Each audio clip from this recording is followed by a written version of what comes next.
Awas, fokus baik-baik ya. Kita amalkan setelah mendengar kalimat-kalimat ini. Artinya, amal ini sangat dicintai Allah. Konsekuensinya ketika antum mengerjakannya, antum pun bisa meraih cinta Allah Subhanahu wa taala. Kalau kita sudah dicintai oleh Allah, maka dosa digugurkan. Kalau dosa digugurkan, berarti peluang-peluang berbuat kotor sudah tidak ada. Yang ada yang baik-baik saja. Ada penjagaan Allah di situ. Apa saja amalan yang dicintai oleh Allah, yang dengan itu berpeluang dosa kita pun digugurkan oleh Allah Subhanahu wa taala. Baik. Amal-amal yang paling utama dari seluruh amal, yang pertama salat. Amal yang paling utama dan paling dicintai. Ada seorang sahabat bertanya, Rasulullah, itu Abdullah bin Mas'ud radhiyallahu bertanya, ayyul amali ahabbu ila Allah? Apa saja amal yang paling dicintai oleh Allah? Dijawab oleh Rasulullah, as-salatu ala waqtiha, salat pada waktunya. Qala thumma ay, kemudian apa lagi? Qala thumma birrul walidain, kemudian berbuat baik kepada kedua orang tua, berbakti kepada kedua orang tua. Qala thumma ay, kemudian apa lagi? Qala al-jihadu fisabilillah, berjihad di jalan Allah. Hadis ini sahih, diriwayatkan oleh Imam Bukhari dan Muslim. Rasulullah Sallallahu Alaihi Wasallam bersabda, manusia yang paling dicintai oleh Allah adalah yang paling memberikan manfaat bagi sesama. Adapun amalan yang paling dicintai oleh Allah adalah membuat muslim yang lain bahagia, mengangkat kesusahan dari orang lain, membayarkan hutangnya, atau menghilangkan rasa laparnya. Sahabat bertanya kepada Nabi, ya Rasulullah, berikan saya satu nasihat yang saya tidak akan meminta lagi kepada siapapun setelah ini. Maka Nabi SAW bersabda, berimanlah kamu kepada Allah Subhanahu Wa Taala, kemudian beristiqomahlah. Dalam riwayat yang lain, para sahabat bertanya, ya Rasulullah, amal apa yang paling disukai oleh Allah?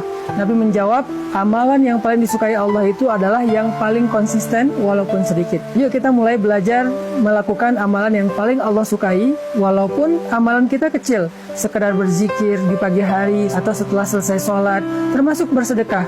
Walaupun kita bersedekahnya 10.000 per hari, bahkan kurang 1.000 sehari, kalau kita lakukan itu secara dawam, konsisten, maka insya Allah kita tergolong orang yang paling dicintai Allah Subhanahu Wa Taala. Ketika Nabi ditanya tentang amal apa yang paling disukai Allah, yang biasanya Nabi jawab itu jihad, yang biasanya Nabi jawab itu sholat tepat waktu, yang biasanya Nabi jawab berbakti kepada orang tua, haji ke Baitullah, dan segala macam jawaban-jawaban yang keren.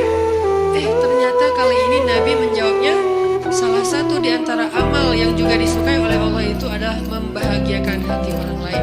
Ini menunjukkan bahwa membahagiakan hati orang lain itu nilainya tidak kalah penting dan tidak kalah istimewa dengan amal-amal lain yang disukai Allah. Dahsyatnya sholawat Nabi. Jibril alaihissalam datang kepada Rasulullah. Rasul bertanya, wahai Jibril, amalan apa yang paling disukai Allah Subhanahu wa Ta'ala? Apa istighfar? Apa subhanallah? Apa la haula wala quwata illa billah? Amalan apa? Jibril menjawab, sholawat kepada engkau wahai Muhammad. Itulah amalan yang paling disukai oleh Allah. Satu-satunya perintah Allah Ta'ala yang Allah sendiri melakukannya adalah bersalawat kepada Nabi Muhammad. Sholawat merupakan perintah langsung Allah Ta'ala kepada orang-orang beriman sebagaimana firman-Nya. Sesungguhnya Allah dan para malaikatnya bersalawat untuk Nabi. Wahai orang-orang yang beriman, bersalawatlah kamu untuk Nabi dan ucapkanlah salam penghormatan kepadanya. Quran Surah Al-Ahzab, ayat 56.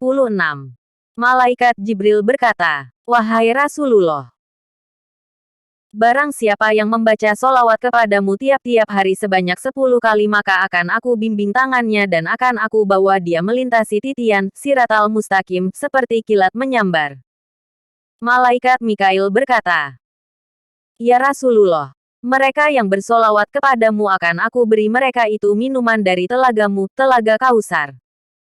Malaikat Israfil berkata, mereka yang bersalawat kepadamu, aku akan sujud kepada Allah dan aku tidak akan mengangkat kepalaku sehingga Allah mengampuni seluruh dosa-dosa orang itu, orang yang bersalawat. Malaikat Israel berkata, ya Rasulullah, bagi mereka yang bersalawat kepadamu, Akan aku cabut ruh mereka itu dengan selembut-lembutnya seperti aku mencabut ruh pada nabi-nabi. Kitab Kifayatul Atqiyah. Semoga Allah meridai kita semua dan mendapatkan syafaat Rasulullah di akhirat kelak. Amin ya robbal alamin.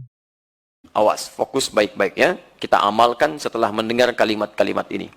Khaslatani laisa fawqahuma syai'un minal khair. Husnuban billah wa husnuban bi ibadillah. Wa khaslatani laisa fawqahuma syai'un minasyarr. Su'uban billah wa su'uban bi ibadillah. Dua perkara, tidak ada yang lebih baik darinya.